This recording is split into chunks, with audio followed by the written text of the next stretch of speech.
দাঁড়িয়ে আছে, এখন বাজে 3:20, এখন অবধি মেয়ে নামলো না। সারা সপ্তাহ শেষে এসে মানে এই শনিবার দিনটা এসে মনটা এত বেশি ফুরফুরে মেজাজে থাকে যে কি বলবো। যেহেতু এখন 2 সপ্তাহ ধরে মনা টিউশন ক্লাস নেই, তাই আমিও সমস্ত পড়িয়ে নিয়েছি, আর শনিবার করে পেয়েছি পুরোপুরি ছুটি। মনে হয় যেন সরকারি চাকরি পেয়েছি, সেই জন্য শনি রবি 2 দিন ছুটি পাচ্ছি, সেরকম একটা ফিলিংস আর কি। আর সামনের সপ্তাহ দিয়ে আবারও মনার পড়া শুরু, ব্যাস আমারও আবার শনিবারের ছুটি শেষ। তবুও যেন শনিবার দিনটা আসলে একটা খোশ মেজাজ থাকে। আগে না প্রত্যেক দিন মারবাড়ি যেতাম, জানো তো, নিয়ম করে বিকেল হলেই মনাকে নিয়ে চলে যেতাম মারবাড়ি। সারা সন্ধে বিকেলটা মারবাড়ি কাটিয়ে রাত্রেবেলা আবার বাড়ি ফিরে আসতাম। তারপর যখন টিউশনি করতাম একটা সময় বিকেলের দিকে, তখনও মনাকে মার কাছে রেখে দিয়ে টিউশন ক্লাসে যেতাম, আর টিউশন পড়িয়ে আসার সময় আবার মনাকে নিয়ে বাড়ি আসতাম। বাপের বাড়ি আসা ছিল তখন একটা রোজকার নিয়ম, কত লোকের কত কথাই না তখন আমি শুনেছি। তবে দেখেছো, কালের নিয়ম আর সময়ের পরিস্থিতিতে আজকে সেই সময় বদলে গেছে। আজকে হয়তো কেউ আর কথা শোনাবে না, চাইলেই আমি যেতে পারি যতবার ইচ্ছে বাপের বাড়ি, কিন্তু না, এখন আর যাওয়া হয়ে ওঠে না।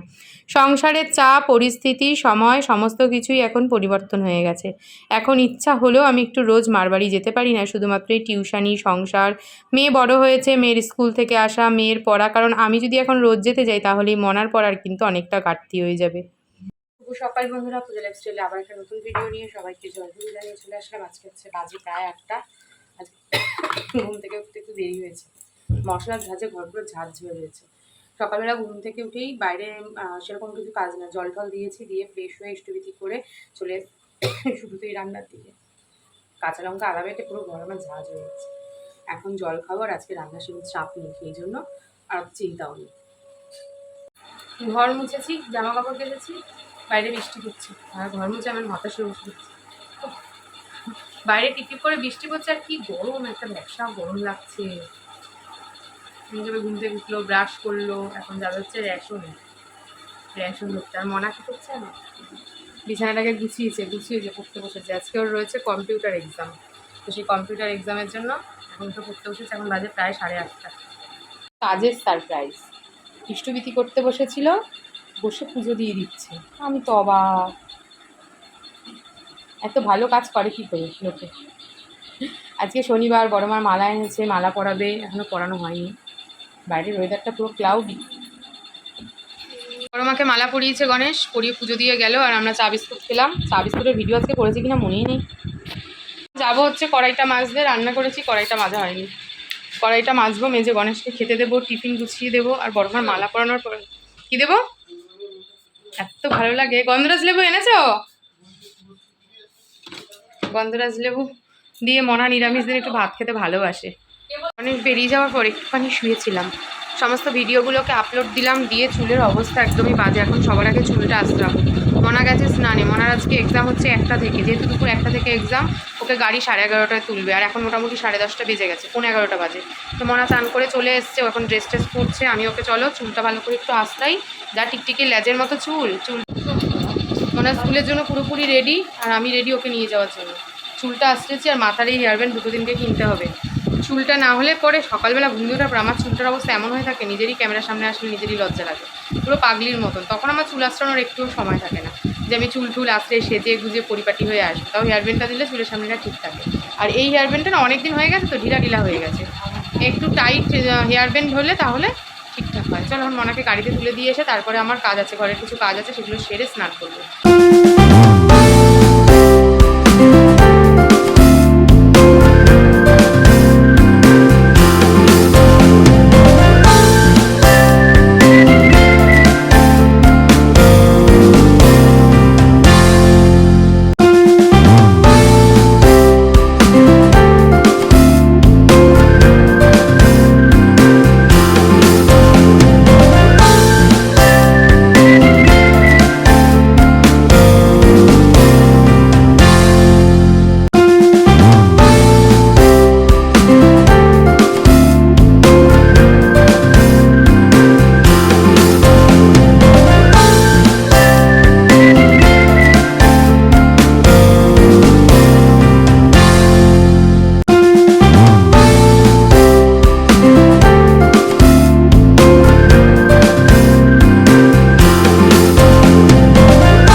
কমপ্লিট। বাবা অনেকগুলো কাজ ছেড়েছি আজকে, মনাকে দিয়ে এসে শুরু করেছি তো, ওই জন্য এতটা সময় লেগে গেল, প্রায় 1:30 বাজে এখন। এই ঘরে চাদর পাল্টানো, একটু ওই ঘরটা পরিষ্কার করা, আর শ্রাবণ মাস শেষ হোক, ভাদ্র মাস করলে তারপর আস্তে ধীরে সমস্ত ঘরটা ঝাড়া শুরু করবো। জিনিস কৌটো কাউটো সমস্ত কিছু মাজা মোছা সব না প্রচুর ধুলো হয়ে গেছে, সেই পয়লা বৈশাখের সময় করেছিলাম আর করা হয়ে ওঠেনি। তো চলো এখন হচ্ছে আমি খাওয়া দাওয়া করবো, করে একটু শোবো। মনার হচ্ছে দুটো এক্সাম শেষ, আস্তে আস্তে মোটামুটি 3:30 বাজবে।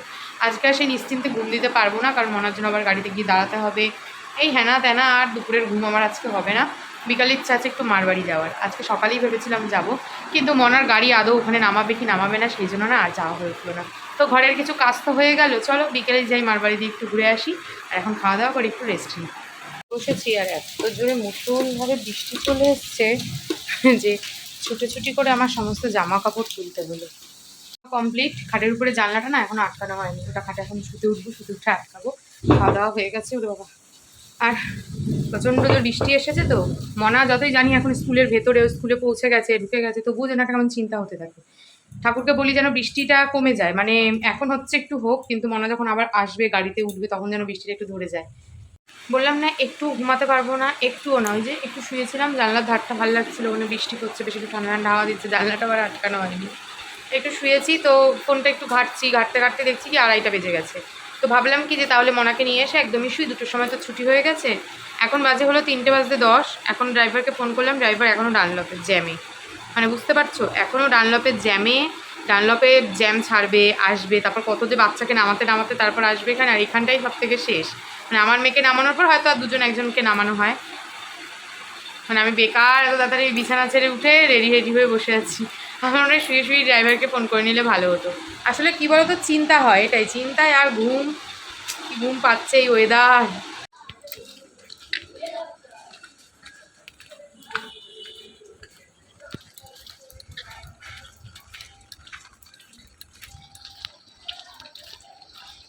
ছাতা মাথায় দিয়ে বেরিয়ে তো পড়েছি, আর বৃষ্টি তো এখনও পড়েই চলেছে, বৃষ্টি থামবে বলে মনে হচ্ছে না এখনও, টিপ টিপ টিপ টিপ টিপ টিপ করে পড়েই চলেছে। আমি দাঁড়িয়ে আছি, এখন বাজে 3:20। এখন বাজে হলো বিকেল 5:30 না 5:45 বাজে। আর আমি মারবাড়ি যাওয়ার জন্য খুবই রেডি হয়ে নিয়েছি, সন্ধ্যে পুজো দেওয়া আমার কমপ্লিট। ঢুকতে মনা বিছানা গুছিয়ে নিয়েছে, আর মনা বলেছিল দুপুরে ঘুমাবে না, তখন যেন ঘুমিয়ে পড়েছে। আসলে ওয়েদারটা এত সুন্দর যে না ঘুমিয়ে আর পারিনি। প্রথমে অরুন্ধতী, তারপরে বন্ধন দেখতে দেখতে কখন ঘুমিয়ে দিয়ে দিয়েছে। যাই হোক চলো মারবাড়ি যাই, অনেকদিন পর একটু ঘুরে আসি গিয়ে। মারবাড়ি যাওয়ার পথে একটু চপ নিয়ে নিলাম, আর বড় ঠাকুরের মন্দির ছিল উল্টো দিকে, সেখানে একটু পয়সা দিয়ে দিলাম। তো চলো ভিডিওটা আজকে এখানেই শেষ করলাম। সবাই ভালো থেকো, সুস্থ থেকো, দেখা হবে আবার একটা নতুন ভিডিওতে। ততক্ষণ সবাই ভালো থেকো, টাটা।